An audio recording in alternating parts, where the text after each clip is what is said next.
Est vraiment grave. Général Makosso va à la centre de Ouattara devant les Congolais. Regardez la vidéo, c'est gâté. J'ai compris une chose, excusez-moi de le dire. Je suis venu au Congo, j'ai fait une déclaration, des gens m'ont dit Makosso, peut-être tu as mal parlé. Je vous jure sur tout ce que je cherche. Congolais de Brazzaville n'aime pas tout son pays. Ça a été, ton état dit mais comment ça? Champion. Le patriote est prêt à mourir pour son pays. Chez nous en Côte d'Ivoire, il y a trop de choses que vous ne pouvez pas imaginer. Il y a des quartiers populaires comme ça. Voilà. Pour avoir l'eau, on fait rien avec les bidons. Yopougon, tu as entendu parler de Yopougon? Oui, ça existe en plein Yopougon. Mais tu nous vois faire vidéo pour parler de ça? Même pas. On cache. On ne dit pas. Dans les quartiers, il n'y a rien. Même courant, il y a on cache. Parce qu'on ne dévoile pas la nudité de la mère patrie. On montre tout ce qui est bon. Ce que vous êtes en train de faire ici, là, c'est quelque chose qui fait la promotion de la culture congolaise. Ça, c'est quelque chose, tous les samedis, on doit sentir qu'il y a une ambiance dans le quartier. Et quand le touriste arrive, il doit avoir l'envie de dire, il y a un quartier où on fait l'animation, j'ai envie d'aller là-bas. C'est comme ça que Yopougon a commencé. Et Yopougon est devenu une capitale de l'ambiance. Tout étranger qui vient a envie d'aller à Yopougon. Tout ça, c'est une question de communication et de stratégie. Tu es ici. Profitez au maximum. Je vous remercie. Merci beaucoup, mon général. Yes, sir. Maximum d'applaudissements pour mon général, s'il vous plaît. Dis la vérité. Mais Makosso, laisse-moi te dire, c'est la lâcheté. Ça, c'est pas du patriotisme.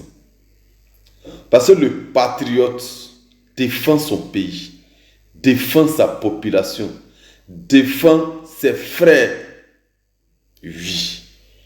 Mais un patriote ne défend pas un dirigeant. C'est pas ça le patriotisme.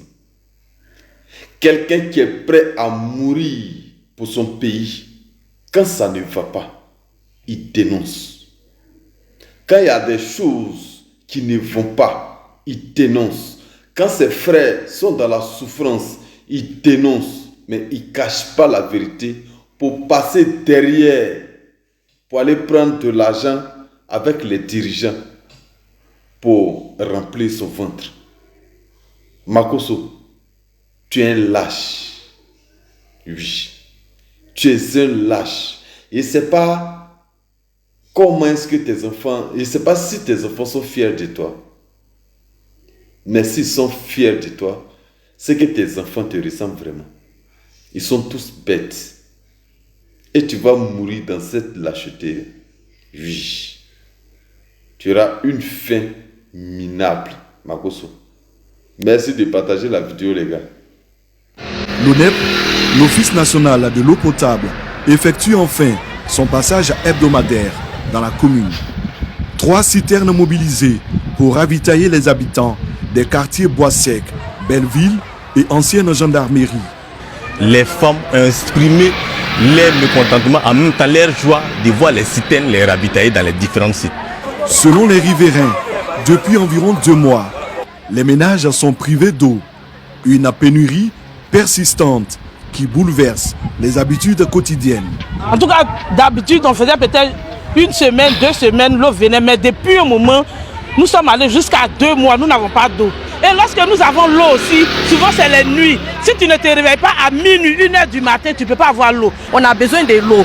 L'eau là, c'est tout. On prépare avec, on va dans les toilettes, l'eau, on fait tout avec l'eau, donc on a besoin de l'eau. Pour s'approvisionner quotidienement, il faut se tourner vers des opérateurs privés. S'il faut acheter une barrique d'eau à 1500 et fini, souvent d'autres prennent 2 barriques par jour, 3 barriques par jour. Si tu vas payer 1500 3 fois, ça fait combien? 4500. En ce moment, nous-mêmes, nous gagnons combien? Dans la matinée de ce lundi, les habitants des zones touchées ont exprimé leur mécontentement.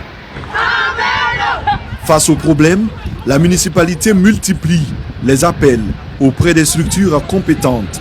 La population dernièrement a fortement augmenté avec les déguerpis du Grand Abidjan.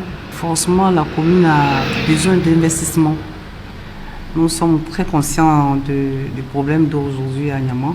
Nous sommes en contact direct avec la SODECI et l'ONEP. Nous rassurons la population que les dispositions sont prises pour que ce problème d'eau soit définitivement réglé. Et nos autorités ont saisi.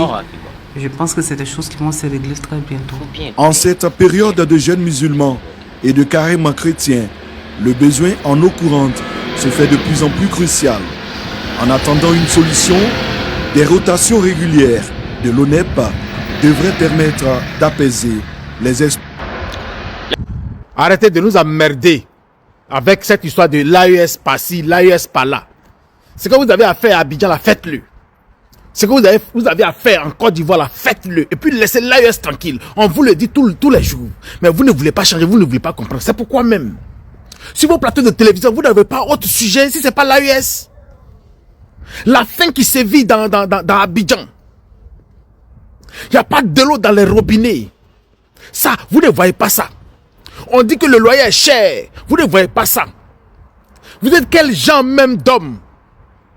On dit le loyer est cher à Abidjan. Vous ne voyez pas ça. Les quartiers précaires à Abidjan, où il n'y a pas l'eau, il n'y a pas courant. Même les quartiers qui sont lotis, il n'y a pas l'eau, il n'y a pas courant. Ça ne vous dit rien. Le transport est cher à Abidjan. On ne peut pas se déplacer. Ça ne vous dit rien. Vous avez dit que vous êtes venu pour arranger la situation des vies des Ivoiriens. Au contraire, vous êtes venu pour vous enrichir et endetter la population ivoirienne. Mais tout ce que vous avez à faire là, l'AES par-ci, l'AES par-là, non, l'AES, c'est un gros village, non, vous n'êtes pas développé, non, vous êtes... Les trucs inutiles. Entre-temps, les Ivoiriens sont en train de mourir. Entre-temps, il faut appeler à Poutou pour faire SOS. Il faut appeler telle personne. On voit sur tous les réseaux sociaux. Il faut faire SOS pour soigner les Ivoiriens. SOS pour donner à manger aux Ivoiriens. Pour qu'on appelle ça, pour loger les Ivoiriens. Il faut faire SOS pour loger les Ivoiriens. La solution que vous aviez là, et puis vous êtes venu tuer les Ivoiriens pour rester au pouvoir là, vous ne nous donnez pas ça, mais c'est l'AES. 1, 2, 3, l'AES. 1, 2, 3, l'AES. C'est quel genre de gouvernement vous êtes même? Vous êtes venu là, c'était pourquoi? Voilà ce que nous on veut savoir. Vous êtes venu là, c'était pour arranger la situation des Ivoiriens, ou bien c'était pour vous occuper des problèmes de l'AES? Pour toujours mettre l'affaire de l'AES dans vos bouches. Ça, c'est quel genre de gouvernant? Ça fait tellement honte de constater que tu es dirigé par des dirigeants qui ne pensent qu'à leur poche. Mais jamais ils vont penser aux populations. On dit le prix du cacao est à combien aujourd'hui? Vous ne répondez pas à ça. Maison que vous avez dit qu'on va payer maison 25 000 francs. Ça est où? Zéro. Éco. La monnaie éco va sortir en 2020, ça est où? La Côte d'Ivoire sera émergente à l'horizon 2020, ça est où? C'est ceux qui vous écoutent là, c'est eux qui vous donnent non. Sinon nous on sait que vous là, vous êtes venus pour endetter les Ivoiriens. Vous êtes venus pour endetter la Côte d'Ivoire et pour vous enrichir. C'est tout. Alors laissez l'AES tranquille. Le temps qu'ils vont prendre pour construire les pays de l'AES, ils vont prendre ce temps et nous on leur accorde cela. Parce que ceux qui vous envoient, ou ceux qui vous envoient là, ils ont pris combien d'années à détruire nos pays? Alors, les gens qui sont venus à peine 2 ans, 3 ans, on va leur tenir rigueur. Parce qu'ils avaient dit qu'ils venaient lutter, ils venaient pour combattre le terrorisme et le djihadisme. Donc, ils ont échoué. Et vous, vos tuteurs, ou bien ceux que vous envoyez, ils ont fait 10 ans dans l'AES. Ils n'ont pas pu, ils n'ont rien fait. Ils n'ont rien fait. Alors arrêtez d'emmerder les gens. Vous ne pouvez pas nous dire qu'en 2026, là, il y a des endroits à Abidjan où il y a pénurie d'eau. Jusqu'à les populations vont sortir pour manifester leur ras-le-bol. Pourtant, en 2025, tout près là, dans la même commune d'Abobo, vous avez inauguré ici un château d'eau qui a coûté 14,88 milliards. Comment ça se fait-il que les gens là n'ont pas de l'eau jusqu'aujourd'hui? Vous-même, vous nous avez dit que lorsque cette infrastructure va finir là, ça pourra alimenter 2 millions d'habitants. Pourtant, la seule commune d'Abobo, là, ça fait 1 340 000 et quelques habitants. Ah tiens, vous aussi, comment est-ce qu'aujourd'hui, les gens disent qu'ils n'ont pas de l'eau pour une infrastructure de telle envergure que vous avez fait? Ah, ou bien les capacités de cette infrastructure que vous nous avez révélée, c'était juste pour justifier les 14,88 milliards. Parce que les 14,88 milliards, ça a fait polémique. Moi-même, j'ai déjà fait une vidéo dessus qui a fait au moins 400 000 vues.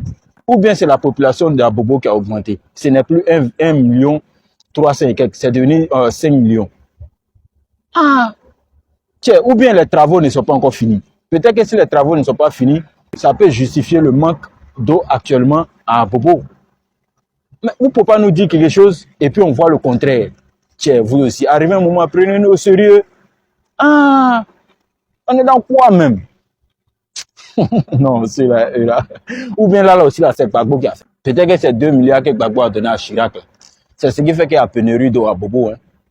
Ah, on ne sait jamais, parce qu'eux, là, ils se justifient à chaque fois. Et ils ne sont pas responsables de quelque chose. Pardonnez, allez régler le problème là. Les gens vont sortir de cette situation. Mais c'est vraiment périlleux, c'est vraiment compliqué. Merci, on est ensemble. Vous pensiez que je n'avais pas parlé. Déjà, il faut clarifier les choses. Hein. Je ne me moque pas de vous. Non, je ne me moque pas de vous parce que en vrai, c'est triste, c'est douloureux. Voilà. Parce que tout ça pour ça, voilà. Les gens ont pensé qu'ils avaient une solution miracle. Genre les délestages, les coupures d'eau, on a la solution. Alors que bon, tout ce que vous avez fait là, pour ça, les gens ont été payés à 17 millions. On leur a dit merci. Enfin, ils leur ont dit merci. Avec 17 millions. Pour les avoir mis là où ils sont là. Et ils sont venus s'asseoir là. Ils ont gouverné le pays là pendant 15 ans. Et nous disent, hein, ils ont mis l'eau potable. 92% du pays, c'est le territoire de Côte d'Ivoire là. Selon eux, donc, 8% n'ont pas encore l'eau chez eux. Pourtant, en 2026, hein, il y a des gens quoi, qui souffrent du manque d'eau. Des gens encore souffrent. Il n'y a pas d'eau chez eux. 2026. Avec 34 000 milliards de dettes. Quand on va parler, viendront dire que Gbagbo a fait quoi? Oui, Gbagbo a fait quoi? Mais vous êtes dans son gouvernement, non? Voici votre nom ici. Donc si Gbagbo a fait quoi? Posez la question si ils ont fait quoi à l'époque. Ils faisaient quoi à l'époque aussi? Voilà. Moi, les deux ne sont pas au courant. Suivez la vidéo là. Il est 14h ce lundi 23 février 2026. Les populations d'Anyama peuvent pousser un ouf de soulagement. L'ONEP, l'Office national de l'eau potable, effectue enfin son passage hebdomadaire dans la commune. 3 citernes mobilisées pour ravitailler les habitants des quartiers Bois-Sec, Belleville et ancienne gendarmerie. Les femmes ont exprimé leur mécontentement, en même temps leur joie de voir les citernes les ravitailler dans les différents sites. Selon les riverains, depuis environ 2 mois, les ménages sont privés d'eau. Une pénurie persistante qui bouleverse les habitudes quotidiennes. En tout cas, d'habitude, on faisait peut-être 1 semaine, 2 semaines, l'eau venait, mais depuis un moment, nous sommes allés jusqu'à 2 mois, nous n'avons pas d'eau. Et lorsque nous avons l'eau aussi, souvent c'est les nuits. Si tu ne te réveilles pas à minuit, 1h du matin, tu ne peux pas avoir l'eau. On a besoin de l'eau. L'eau là, c'est tout. On prépare avec, on va dans les toilettes, l'eau. On fait tout avec l'eau, donc on a besoin de l'eau. Pour s'approvisionner quotidiennement, il faut se tourner vers des opérateurs privés.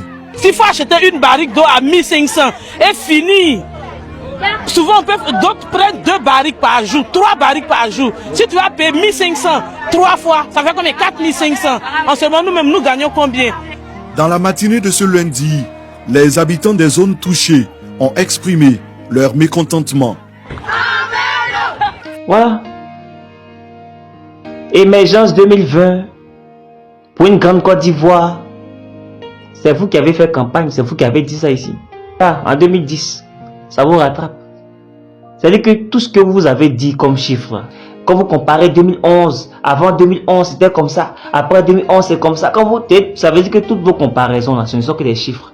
En gros, rien n'est vrai. Bon, déjà, c'est normal. Quand quelqu'un même parle, même ce qu'il dit là, Gbagbo disait ici, c'est pas bon là-bas, les gens ont dit qu'ils ont construit château d'eau là, à combien de milliards là? C'est pas là-bas avec château d'eau, combien de milliards? Il n'y a pas d'eau à Bobo. C'est dans Abidjan encore, il n'y a pas l'eau. C'est normal. C'est ce que Jean-François Kouassi disait là. Quand les gens sont de les coins là-bas, ils sont à l'aise, ils ont l'eau gratuite. ils ne payent pas courant, ils ne payent pas maison, ils ne payent pas carburant, ils ont gros salaire. Donc, ce qu'on vit là, ils ne peuvent pas savoir ça. Ils ne peuvent pas savoir. Parce qu'ils sont à l'aise. Et nous, on souffre. Dans un monde où chacun est venu, on estime que non, comme tu n'es pas là à l'école, ou bien tu n'as pas fait grandes études, donc tu dois souffrir. Et puis eux, comme ils ont fait grandes études, d'après eux, ils sont là où ils sont. Pourtant, on sait très bien, ce n'est pas forcément grande étude. Tout est question de connaissances, tout est question de relations. Quand on se connaît, je peux te prendre et puis viens travailler avec moi. Non, ça ne veut pas dire que c'est la méritocratie. Non, c'est du relationship. C'est tout. Donc beaucoup aux gens ont des privilèges là grâce parce qu'ils connaissent la personne. Parce que non, je connais lui là, je connais, on se connaît. C'est tout. Et voilà la population. Soit disant on a travaillé, non, on est venu pour chercher le pays. Non. Dans un pays normal, dans un pays sérieux, vous là, RHDP là, vous ne pouvez pas gouverner encore pays là. Si on faisait l'élection normale, avec tout ce qu'on a vu là, vous ne pouvez pas gagner l'élection. Et c'est parce que vous savez, parce que tout ce que vous faites là, c'est un motif valable pour l'opposition de se rebeller aujourd'hui. Mais ils ne le font pas parce que eux, pour eux là, la Côte d'Ivoire d'abord. Pendant que vous là, c'était le parti d'abord. Avec tout ce qu'on voit là, on a toutes les justifications nécessaires pour dire non, nous aussi on fait rébellion comme vous. Mais on ne fait pas. On ne fait pas parce que pour nous la Côte d'Ivoire d'abord. Parce que pour nous la vie humaine est importante. On construit route, on construit pont. Mais ce qui est nécessaire, ce qui est utile là, l'eau encore source de vie. Les Ivoiriens n'ont pas ça. Ça se coupe. On coupe l'eau, on coupe courant. Là, mais ils font croire aux gens que non, ils ont travaillé. Comme quoi ils sont forts. Alors que 34 milliards de dettes pour rien de bon. Donc vous, quel est votre rôle? Les prix vont baisser. Parce que la distribution coûte trop cher. Oui. Donc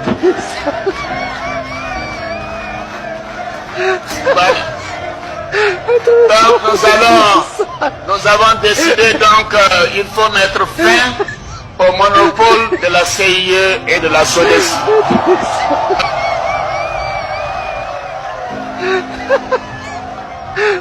Quant au prix de l'eau, les négociations sont en cours et je peux vous assurer que nous n'accepterons pas d'augmentation du prix. Et puis pourquoi les gens ne parlent plus? Qui décide? Qui décide? Merci.